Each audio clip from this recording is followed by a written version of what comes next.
Varicose వ్యాధితో బాధపడుతున్నారంట. తక్కువ ఖర్చుతో ట్రీట్మెంట్ కావాలి అనుకుంటే ఎవిస్ హాస్పిటల్ని సంప్రదించండి.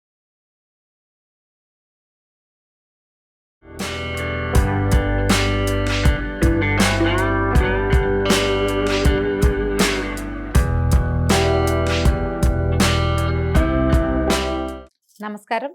కరివేపాకు పచ్చడి చేసుకుందాం. చాలా వెరైటీగా ఉంటుందండి. కరివేపాకు పచ్చడి చేసుకున్నాక ఆ పచ్చడిని అన్నంలో కలిపేసి పైన మళ్ళీ ఫ్రెష్గా పులిహార పోపులాగా పోపు వేస్తే ఎంత బాగుంటుందో. పిల్లల బాక్సుల్లోకి మన బాక్సుల్లో కూడా పెట్టుకోవచ్చండి. ఎక్సలెంట్గా ఉంటుంది. వారానికి 10 రోజులకి ఒకసారి ఈ పచ్చడిని చేసి చూడండి. హెయిర్ హెల్త్లో అంటే జుట్టు తాలూకు నల్లదనము జుట్టు పెరగటంలో డిఫరెన్స్ కనపడుతుంది.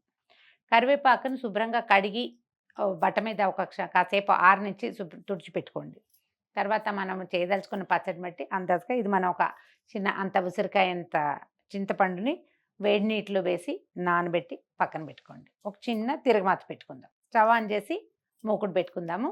మూకుడు వేడెక్కాక 1 స్పూను 2 స్పూన్లు అటు ఇటుగా నూనె వేసుకుందాము. ఈ పచ్చడిలో కూడా వెల్లుల్లిపాయలు వెళ్ళవండి.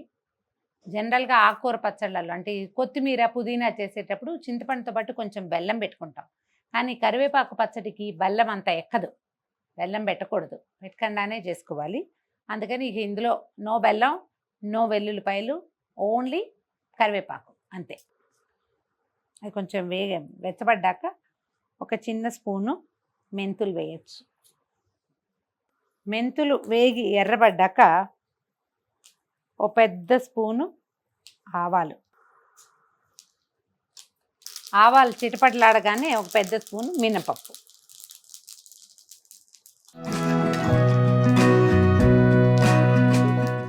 పచ్చిమిర్చి అంత ఎక్కదండి, ఎండుమిర్చి వేసుకుంటేనే బాగుంటుంది.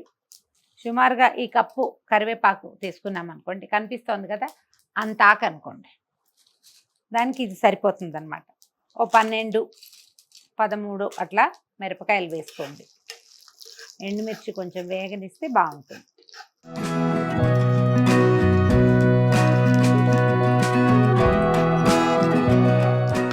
కొంచెం ఇంగు వేయింది. స్టవ్ మీద నుంచి ఈ పోపుని దింపేసుకుందాం. వీటిల్లోకి ఇంకా జీలకర్రలు అవి కూడా ఏమి ఎక్కవు. ఈ మూకుడిని పొయ్యి మీదే ఉంచి కాస్త నూనె కొద్దిగా వెనక్కి ఉంచుతున్నాను, కొంచెం ఉంటే చాలు, ఆ మాత్రం. ఇప్పుడు మనం రెడీగా పెట్టుకున్నాం కదా కరివేపాకుని ఈ నూనెలో కొద్దిగా వేగనివ్వాలి. అంటే బాగా డ్రైగా అయిపోక్కర్లేదు, కొంచెమైనా వేగపోతే ఏంటంటే కరివేపాకు పచ్చి వాసన వచ్చి విసగటగా ఉంటుంది, తినబుద్ధి కాదు. దానికోసం అన్నమాట.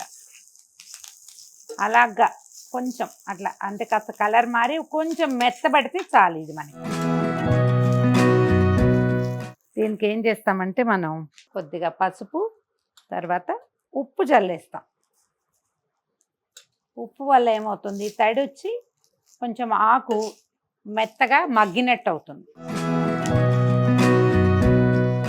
మీరు చిన్న మూత కూడా పెట్టుకోవచ్చు. మూకుడు వీలుగా ఉంటే ఇలా డోమ్గా ఉండే మూతలు ఉంటాయి కదా, మూత పెడితే 1 నిమిషంలో ఇది మెత్తగా అవుతుంది, చాలన్నమాట. ఇందాకటి పచ్చి రెపరెప లేదు చూడండి, ఇప్పుడు ఇలా కొంచెం మెత్తగా అవుతుంది, తీసేసేయచ్చు. ఇప్పుడు మూకుడులోనే వదిలేస్తే ఆ వేడికి ఇది ఇంకా కొంచెం మెత్తబడుతుంది. ఉప్పు ఉంది కాబట్టి డ్రైగా కరకరలాడుతూ అవ్వదు. ఆకులు చల్లారే లోపల మనం ఇందాక పోపు వేయించి పెట్టుకున్నాం కదా, అది వేసేసి దంచేద్దాం. దీంట్లో పోపు కొంచెం మిగిల్చుకోవటము అలా ఏం చేయక్కర్లేదు, గ్రైండ్ చేసేసి మొత్తం దొక్కేసుకోవచ్చు ఒకేసారి.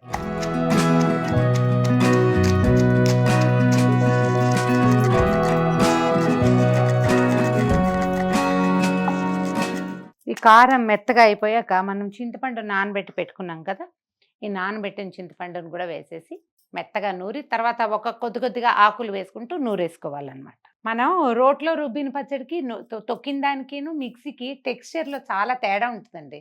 మిక్సీలో వేస్తే అది రుబ్బే అవతల బారేస్తుంది, నున్నగా మెత్తగా పేస్ట్ లాగా అవుతుంది. దాని రుచి దానిదే అనుకోండి. కాకపోతే దీని రుచి పూర్తిగా వేరే. చెయ్యాలి కాస్త ఓపిక్గా, అంటే మనం ఇంత టైం ఇవ్వాలి కదా. అంటే ఆదివారాలు ఎప్పుడు మీరు గమనించండి, ఈ పచ్చడి నూరేటప్పుడు ఆటోమేటిక్గా మనకి నోట్లో నీళ్ళు ఊరుతాయి.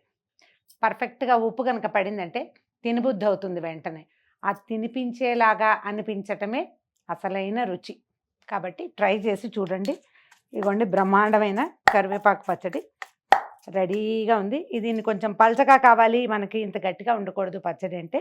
ఈ చింతపండులో నీళ్లు మరికాసిన వేడి నీళ్ళు కనుక పోసుకుంటే ఆ చింతపండు నీటిని మనం వేసుకొని కొంచెం లూజ్గా రుబ్బుకోవచ్చు. కాకపోతే ఈ రోట్లో నూరేటప్పుడు వదులుగా ఉందనుకోండి ఎగిరి కంట్లో చిందుతుంది, కొంచెం జాగ్రత్తగా ఉండాలి.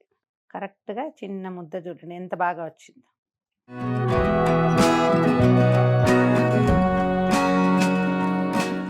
పర్ఫెక్ట్. వేడి వేడి అన్నంలో చక్కటి కాచిన నెయ్యి వేసుకుని దాని మీద ఈ పచ్చడి పెట్టుకుని తింటే ఉంటుంది, స్వర్గానికి చాలా దగ్గరలో ఉంటాం. నా రెగ్యులర్ మెథడ్ మాత్రం నేను మొదటే చెప్పానండి, మళ్ళీ ఇంకొకసారి చెప్తున్నా. దీన్ని అన్నంలో కలిపేసేయండి, ఒక అంత బౌల్ అన్నంలో కలిపేసి కొంచెం నేతితోటి పులిహోర తిరగమాత పెడతాం కదా, అలా పోపు వేసేసి కలిపి బాక్స్లో పెట్టుకోండి. ఎక్సలెంట్గా ఉంటుంది. దీనికి ఇంకా పైన ఇంక ఏ టాపింగు ఏ నలుచుకోవడానికి ఏమీ అక్కర్లేదు. ట్రై చేసి చూడండి. ఒక్కసారి చేసి ఈ రుచిని ఆస్వాదించండి. రోట్లో నూరిన కరివేపాకు పచ్చడి.